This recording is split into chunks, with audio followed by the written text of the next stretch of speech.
let's talk about a trade. A May trade. I feel like a May trade is even more rare than like sometimes we get trades like first week of the season because there's an injury or like very late March.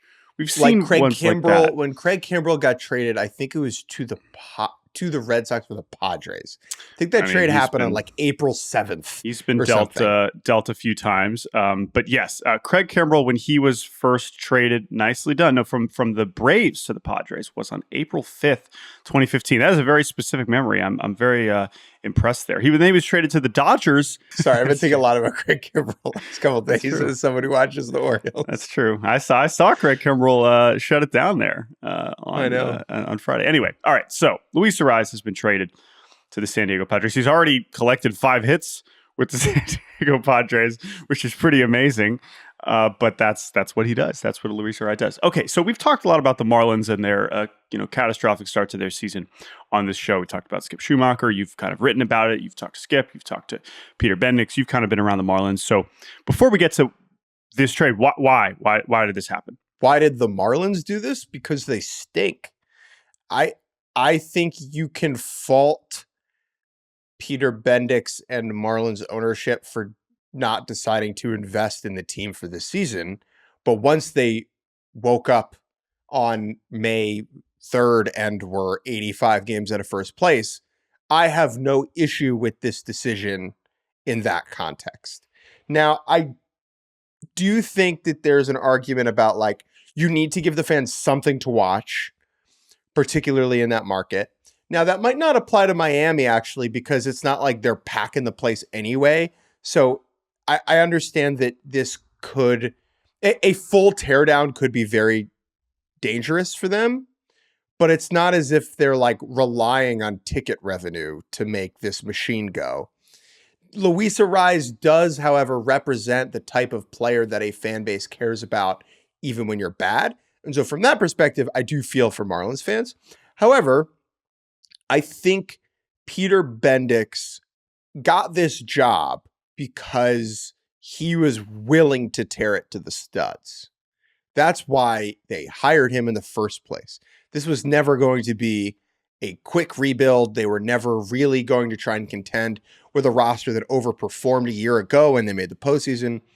And so I think, as unfortunate as this is, as the Arraez trade kind of symbolizes, it feels somewhat inevitable to me, given how the season began.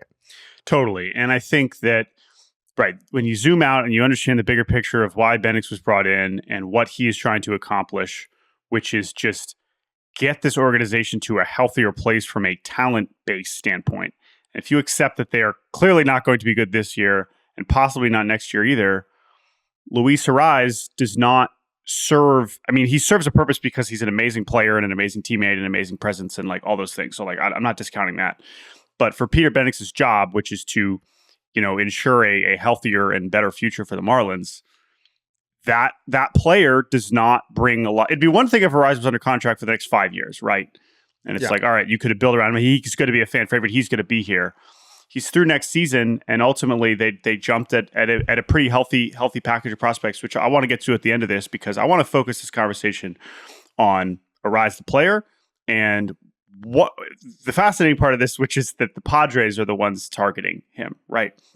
Because on one hand, the Padres are in a situation this year where anything that they can do or any opportunity they can to improve their major league team, even if it doesn't look like what they obviously need, they are going to do that because there is more pressure on them to restore a level of competence and competitiveness compared to last year than a lot of teams, right? And AJ Preller understands he's only going to get to have this leash for so long. And this was a chance, clearly a player that he coveted and already tried to trade for earlier in the year. And he decided, listen, these prospects, they don't mean anything to the Padres right now. Of course, they could come back to bite us, but he's done this so many times before. If anyone's going to be comfortable ditching some of these guys for a player that doesn't necessarily fit on the roster, but we can talk about how he does, it's going to be Preller, and there's no surprise there. But I do think it makes them better. I think Luis Arraez makes them a better baseball team. Because, he hits 300 every year. Yeah, and at the same time, you see there they have a million infielders. the real thing, the timing of this that's important for those who haven't been following the Padres super closely is that Manny Machado, who was coming off offseason elbow surgery, had been playing DH for essentially all of April. And in the last week or so, he started to play third base every day again, which means that the DH spot has opened up and they don't really have anybody to give those at-bats to. It's been, Eggy Rosario. I know they just called up Donovan Solano so we could see him get some of that. I know they signed him late. But really, like, there were at-bats to give. Now, Luis Arraez is kind of a funny DH because, boy, does he hit. But he's not going to slug. He is the current active leader on the Why Haven't You Homered Yet leaderboard. But he's someone that makes your lineup better no matter what because he is a pain in the ass to pitch to. And you have other guys on the team that can hit it over the fence. And so you're just counting on him to do what he did on Saturday. Give you 4 hits, keep the line moving, have a bunch of long at-bats, and just be a pest. And he can absolutely do that. I think it's worth looking at this trade within the stress timeline of the San Diego Padres of the urgency situation.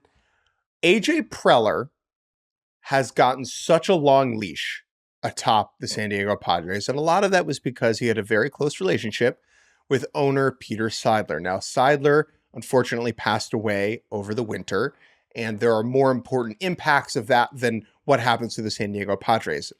However, one result is that Preller's advocate, is no longer running the baseball team. And so it is much easier to envision Preller being fired or the Padres changing direction now that there are different people at the helm. Now, what does that mean in practice? Well, it means that the Padres need to make the playoffs this year. Right now. Yep. The 2024 Padres have to reach October, at least, in order for AJ Preller to feel comfortable about having this job a year from now. Mm-hmm. And so, prospects, AJ Preller cannot worry about the 2026 and 2027 San Diego Padres. What does he care about that team if he's not around to run it? And so that is why we have seen Preller, who already was willing to part with prospects, turn that up to 11, in the trades for Dylan Cease and this trade for Luis Arraez. And it's worth noting that in the trade for Juan Soto, who did the Padres get back? Not really any prospects. It was almost all players who could help the big league team. They needed to fill innings, right? And that's still a question with this team, right? And that's why when they trade for Arraez, it's like, well, they got another move in them because what's the problem with the Padres right now, and the reason why they're stuck around 500 is because they can't stop runs and not necessarily score them. Now, again, Arraez still makes them better. He's an imperfect fit. You could say, oh, well, he gives them more infield depth in the case that Ha-Seong Kim leaves after this year, and that's true. But this is about right now. There's a reason he's not waiting until July, and I'm sure he'll be making moves in July too. But this is the kind of aggression and the context of which Preller is clearly operating. Yeah, so that's the Arraez trade. Probably worth noting the Marlins are paying for all of the 2024 salary. Yeah, Jordan, do you want to talk about the prospects very briefly? Yeah, very briefly, Jordan. Sure. No, that's very fine. Briefly. That's fine. No, I mean, and the last thing on Arraez is Arraez is such a fascinating player. Like he is a very divisive player because I think I go back and forth every day between thinking he's underrated and overrated because the truth is you could love him so much. And if he's slugging 350, he's slugging 350, that's that. I'm sorry. And providing very little defense. I'm sorry. I don't care how, yes, he's an 80 hitter. He has one of the greatest hit tools we've seen in his generation. That is indisputable. There is a limit when you are not providing any power and you are not providing any defense. That is a fact. I'm sorry. That's just the truth. At the same time, his bats to ball skills in this generation are so amazing and so fun and are absolutely make him so lovable. On top of what everybody says is that he is as incredible of an off the field presence as you can possibly have in terms of just likability and having him around. So I'm excited for him, Padres fans. I think he makes them better, but they paid a hefty price here. Okay. And again, when you think about the context of the Marlins was what does Luis Arraez do for them? Well, okay, what do they get back? They get Woo Suk Go, who is a reliever who was just one of the best closers in the KBO over the last few years. The Padres gave him $4.5 million, and he didn't make the team out of camp. So he's just been in Double-A. I'm sure we'll see him at some point in the big leagues this year. And that's someone, of course, you'll have under contract for at least a little bit, see what you have there. But the 3 hitters are the real key here. Because the real reason the Marlins are in this position is because they have not been able to develop a hitter whatsoever. The only way that they've been able to have hitters that have been helping them in the big leagues is trade for them. And so they're hoping that these 3 guys that they got, Jacob Marcy, Nathan Martorella, and Dylan Head, could eventually be that. Nathan Martorella and Jacob Marcy are guys you could more likely see in the near future. Both of these guys are in Double-A right now. Nathan Martorella, really strong first base bat, kind of OBP driven. Not as much power as you normally see from a first baseman, but a really polished hitter. I think we could see him at some point next year. Marcy was the MVP of the Arizona Fall League. He hasn't been as good in Double-A, but a really fun, kind of speedy fourth outfielder type with good on-base skills. And then Dylan Head is the real one to watch here. He was a first-round pick last year, 25th overall last season out of Chicago area high school. 70 or 80 grade runner, outstanding center fielder, really good bat-to-ball skills.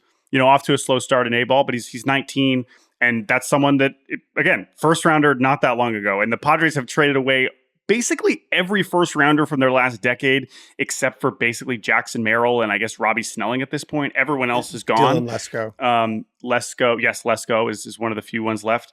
But man, you pull up their first rounders over the last 10 years, they are all gone. And now Dylan Head is the latest. Is that because they soured on him? No, it's really because Dylan Head is the kind of player that's going to take a while. And as we said, the Padres, they don't have a while. They need to win right now. And the Marlins can kind of take the time to hopefully get better at developing hitters, because that's the other part about this. They're still going to have to be better at that part, but I do like the players that they got. AJ Preller does not have time to make risotto or paella here. Just pop that burrito in the microwave, AJ. That's what it's for. Yeah. One last point on the Marlins hitters. Of the 13 position players on their big league roster right now, only one of them was originally acquired, signed, drafted by the Marlins. And that's Nick Fortes, who hits ninth, right, who was a 4th round pick for them, catcher, in 2018. Yeah. Everyone else was originally acquired by another organization. And guess what? That trend is going to continue. Unless they start, I mean, we'll see. I know they just drafted pitchers at the top, but like that trend is absolutely going to continue with Bendix coming in, because that's what the Rays look like, and they've been better at drafting and developing, but that's how it's going to have to work. But you're going to have to hit on them, and we will see. And listen, credit to Bendix. I honestly think like there are some GMs in his position that you would never see them in public. They would just make all these moves and just hide because of how bad. And he's doing the opposite. And you could not like what he says, and I totally get that. And like you can say that the bigger picture, that this is bad for baseball and it's unfair to the fans. That's totally fair. But he's going in front of every microphone and he's telling you the point of this. And so at the very least, I appreciate that. And that's what he was hired to do. Yeah. When he went in for his interview with Marlins owner Bruce Sherman, his pitch to Sherman was, your organization, even though you just made the playoffs, is not in a good spot. This is going to take some time. If Sherman wanted to be in the playoffs next season, he would not have hired Peter Bendix. Now, I do think that you're right. Maybe it's not the best thing for baseball to rip it up from the studs. And I think the Orioles right now are an example of how it goes right, and the White Sox right now are an example of how it goes wrong. Okay? But I think that like faulting Bendix for it almost misses I think it's bigger than that. Yeah. I think it's bigger than him. Sure. And I do appreciate, like, he is willing to take the smoke. Yep. Like, he is, 100%. He's been very honest and very forthright about why they're going about it the way they're going about it. Even if you disagree with that, as I think I kind of do, I do respect how honest he's been.